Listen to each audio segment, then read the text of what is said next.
呀，身边嘛啥没所谓，太少年了。ဒါဆိုရင်ခင်ဗျာဘယ်တော့မှစဖြစ်မှာမဟုတ်ဘူးစဉ်းစားကြည့်ဗျာခင်ဗျာကားမောင်းပြီးခရီးတစ်ခုသွားမယ်ဆိုပါစို့လမ်းတစ်လျှောက်လုံးမှာရှိတဲ့မီးဖွိုင်းတွေအားလုံးမီးစိမ့်ပြမှအိမ်ကနေကားစထွက်မယ်လို့တွေးထားလား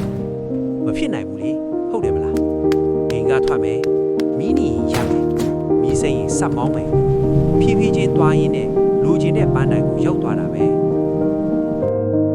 ဘဝဆိုတာလေဒီလိုပါပဲပတ်စံဖြည့်စုံမှအချိန်တွေအားလုံးကထောက်ခံမှစမယ်ဆိုရင်ခမညာအိုသွားလိမ့်မယ်ဘာမှဖြစ်လာမှာမဟုတ်ဘူး